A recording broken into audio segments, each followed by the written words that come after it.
وقالت لأخته قصيه فبصرت به عن جنب وهم لا يشعرون وحرمنا عليه المراضع من قبل فقالت هل أدلكم على أهل بيت يكفلونه لكم وهم له ناصحون فرددناه إلى أمه كي تقر عينها ولا تحزن ولتعلم أن وعد الله حق ولكن أكثرهم لا يعلمون. اور والدہ موسیٰ نے اس کی بہن سے کہا کہ اس کے پیچھے پیچھے چلی جا، تو وہ اسے دور سے دیکھتی رہی اور ان لوگوں کو کچھ خبر نہ تھی، اور ہم نے پہلے ہی سے اس پر دائیوں کے دودھ حرام کر دیے تھے. تو موسیٰ کی بہن نے کہا کہ میں تمہیں ایسے گھر والے بتاؤں کہ تمہارے لیے اس بچے کو پالیں اور اس کی خیر خواہی سے پرورش کریں. سو ہم نے اس طریق سے ان کو ان کی ماں کے پاس واپس پہنچا دیا تاکہ ان کی آنکھیں ٹھنڈی ہوں اور وہ غم نہ کھائیں، اور معلوم کر لیں کہ اللہ کا وعدہ سچا ہے، لیکن اکثر لوگ نہیں جانتے. وَلَمَّا بَلَغَ أَشُدَّهُ وَاسْتَوَى آتَيْنَاهُ حُكْمًا وَعِلْمًا وَكَذَلِكَ نَجْزِي الْمُحْسِنِينَ.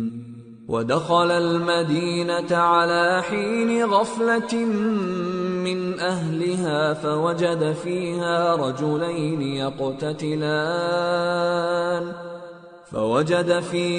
رجلين يقتتلان هذا من شيعته وهذا من عدوه فاستغاثه الذي من شيعته على الذي من عدوه فوكزه موسى فقضى عليه قال هذا من عمل الشيطان إنه عدو مضل مبين. اور جب موسیٰ جوانی کو پہنچے اور بھرپور جوان ہو گئے تو ہم نے ان کو حکمت اور علم عنایت کیا، اور ہم نیکوکاروں کو ایسا ہی بدلہ دیا کرتے ہیں. اور وہ ایسے وقت شہر میں داخل ہوئے کہ وہاں کے باشندے بے خبر ہو رہے تھے تو دیکھا کہ وہاں دو شخص لڑ رہے تھے، ایک تو موسیٰ کی قوم کا ہے اور دوسرا ان کے دشمنوں میں سے. تو جو شخص ان کی قوم میں سے تھا اس نے دوسرے شخص کے مقابلے میں جو موسیٰ کے دشمنوں میں سے تھا مدد طلب کی، تو موسیٰ نے اس کو مکہ مارا اور اس کا کام تمام کر دیا. کہنے لگے کہ یہ تو شیطانی کام ہوا، بے شک وہ انسان کا دشمن ہے، کھلا بہکانے والا ہے. قال رب انی ظلمت نفسی فاغفر لی فغفر له انه هو الغفور الرحیم. قال رب بما انعمت علی فلن اکون ظہیرا للمجرمین. بولے کہ اے پروردگار میں نے اپنے آپ پر ظلم کیا سو تو مجھے بخش دے، تو اللہ نے ان کو بخش دیا، بے شک وہ بخشنے والا ہے، مہربان ہے. کہنے لگے کہ اے پروردگار تو نے جو مجھ پر مہربانی فرمائی ہے تو میں بھی آئندہ کبھی گناہگاروں کا مددگار نہ بنوں گا. فأصبح في المدينة خائفا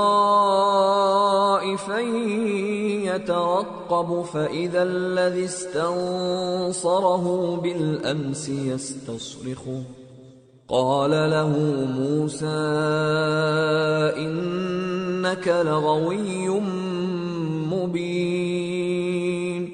فلما أن أراد أن يبطش بالذي هو عدو لهما قال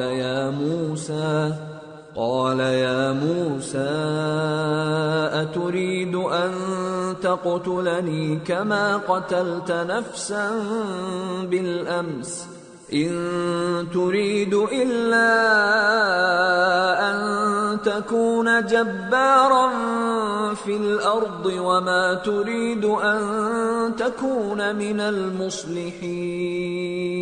الغرض صبح کے وقت شہر میں ڈرتے ڈرتے داخل ہوئے کہ دیکھیں کیا ہوتا ہے، تو ناگہاں وہی شخص جس نے کل ان سے مدد مانگی تھی پھر ان کو پکار رہا ہے. موسیٰ نے اس سے کہا کہ تو بڑا بہکا ہوا ہے. پھر جب موسیٰ نے ارادہ کیا کہ اس شخص کو جو ان دونوں کا دشمن تھا پکڑ لیں، تو وہ بول اٹھا کہ جس طرح تم نے کل ایک شخص کو مار ڈالا تھا اسی طرح چاہتے ہو کہ تم مجھے بھی مار ڈالو. تم تو یہی چاہتے ہو کہ ملک میں ظلم و ستم کرتے پھرو، اور یہ نہیں چاہتے کہ صلح کرانے والوں میں سے ہو جاؤ.